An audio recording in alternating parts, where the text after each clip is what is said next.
Next up today is a man who's influenced health and development initiatives in hundreds of countries around the world. In addition to creating policy, he co-leads a group of 50 CEOs of some of the most important mental health organizations in the United States. He's also a friend. He has a huge heart and a deep spiritual core. Please welcome the Chief Executive of WellBeing Trust, Tyler Norris. Cassie, thank you so much for having me as a guest in this dialogue, this conversation of significance. I've so enjoyed our conversations over the years and respect your sense of calling and service in the spirit of this summit. Well, three elements I want to talk about today. And the first goes to this conversation of what are our true stories?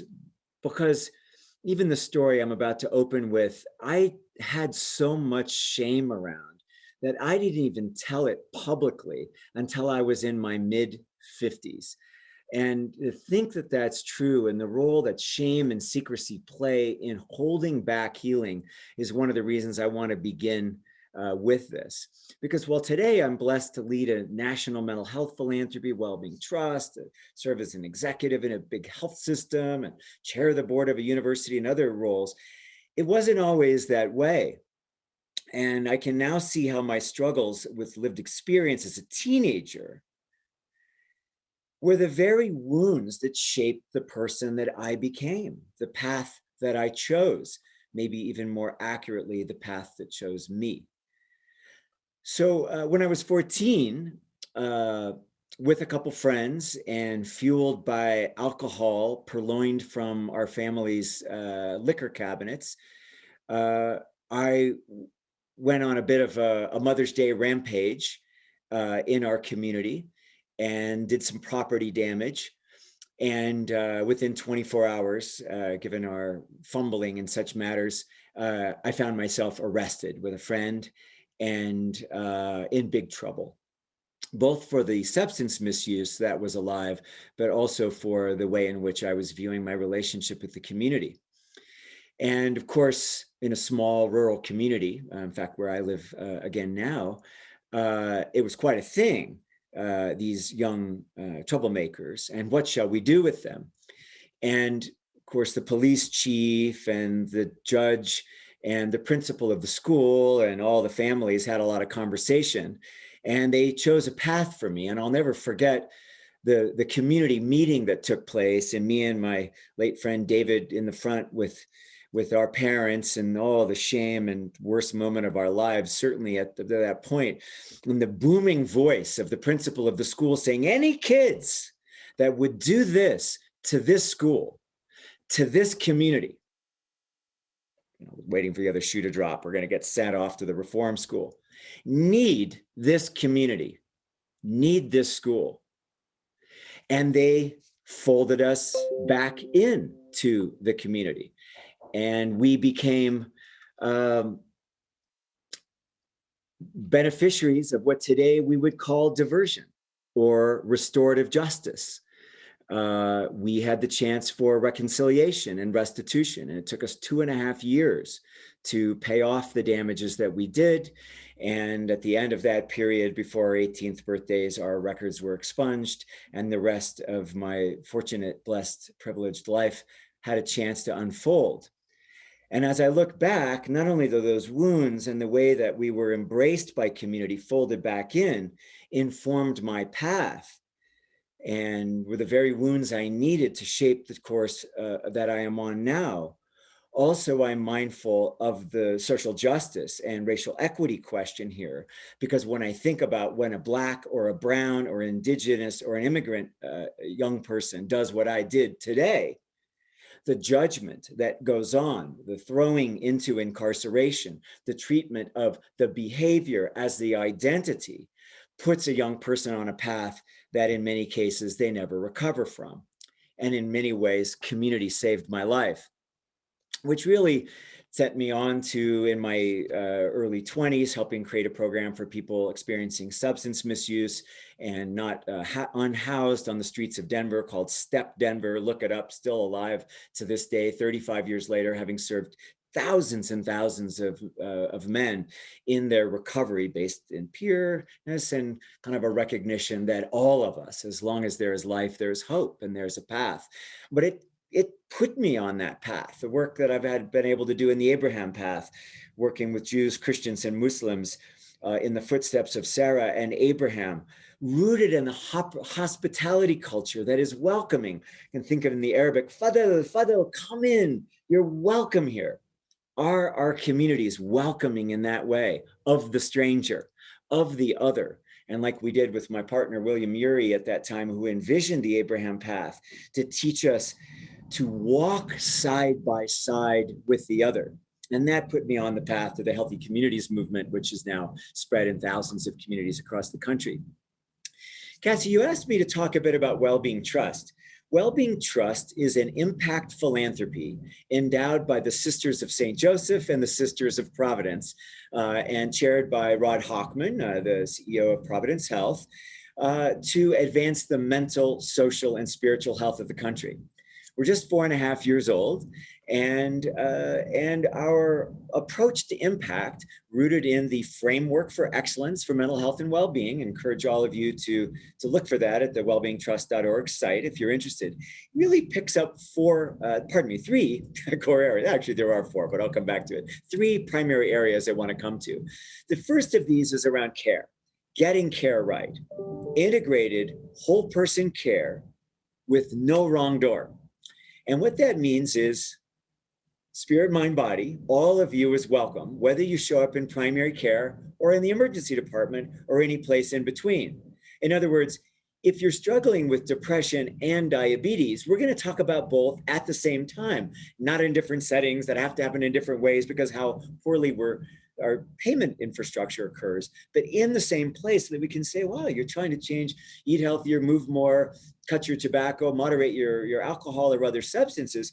We understand that that's you're self-medicating against your depression. We have to address that in the same way. So getting the care right, no wrong door, which also means addressing social needs like food insecurity or housing insecurity or whatever may be occurring for an individual that is upstream from their mental health issues. So that's getting the care right. Second is coverage.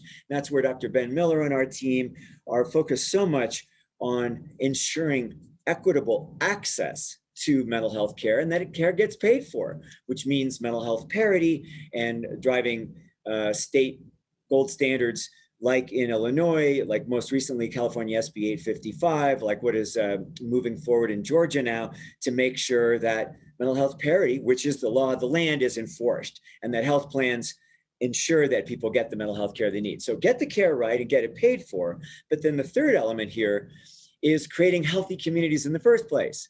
One of my early mentors was the developer James Rouse, who said that a healthy community is a garden to grow people in. So yeah, we got to get the care right. Yeah, we got to get it paid for. But we know that 80% of what creates health and well-being has to do with these so-called social determinants or vital conditions. Now, how do we create communities that are gardens for human flourishing, that are fonts of human potentiation, that are underneath what we know drives well-being and resilience, a sense of purpose, a sense of belonging, opportunities for awe and wonder, and belonging. So communities that produce health and are not places that are fonts of adverse child events or adverse community experience or adverse colonial experience or other ways that our communities undercut people's well-being. And Cassie, the third question you asked me had to do with creating a social movement. When WellBeing Trust was in its first year or two, our National Advisory Council, chaired by Maureen Bisignano, President America of the Institute for Health Improvement, reverse engineered social movements, suffrage, the environment, civil rights, marriage equalities. And what are the qualities of movements, social movements that actually produce outcomes in people's lives? And we identified that in these were 7 themes. And having reverse engineered them, we discovered that there was not an adequate 501c4 to lobby for at the state and federal level for good mental health policy. So with other partners, and Civitas Public Affairs, we created Inseparable. Learn more about this 501c4, inseparable.us, and what they're doing so effectively to help support federal, state, and local policy. We noticed that there was not a group focused on bringing more money into the mental health field. So with a few other philanthropies, we helped found Mindful Philanthropy, mindfulphilanthropy.org, to help bring more money into the mental health field and target high net worth individuals, donor advised funds to invest in what works, to help philanthropy identify what the evidence base would save lives, and help communities be more effective working with different populations. Very important. The broader communities movement was needing metrics and data and collaboration at its next level. So working with Dr. Shoma Saha, we helped create the WIN Network. Check out winnetwork.org, a network of communities and organizations driving equitable health and well-being with metrics and best practices and tools and leaders from across the country and around the world helping drive what changed.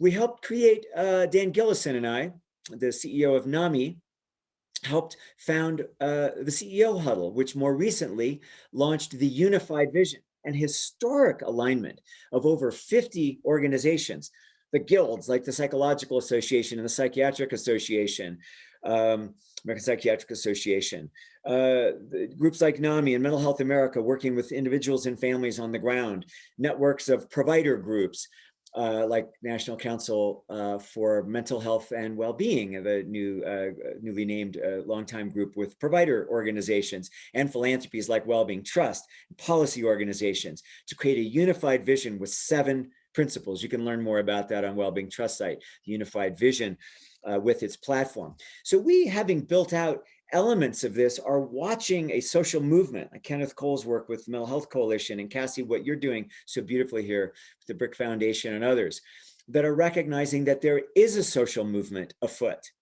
that these new narratives, particularly of young people, are saying it is okay to talk about my addiction, my struggles, my mental health challenges, the suicidal ideation in my family. That is, in fact, the necessary font of finding the courage to heal, is to come to root with our trauma, with our wounds, that just like in my own story became the font of who I have had the opportunity to become over these years. And why now in my role, for example, as chairing the board of Naropa, I'm so focused on how do you actually create the leaders of the future, rooted in loving kindness and compassion, who are capable of addressing the polarity that our society finds itself in. And that out of these new narratives, a possibility for ourselves, for our organizations, and for our nation, we can heal ourselves. We can create safe spaces for others to heal. We can advocate for the policies, the practices, and the investments with this dose sufficiency that won't just be tinkering at the margin, but that can save lives from deaths by alcohol, opioids, and suicide, and create equitable well-being for all in America. I so appreciate the opportunity to be with you today. Back to you. Great to be here. Thanks to the Never Alone Summit for having me, and I look forward to our continuing partnership in the future.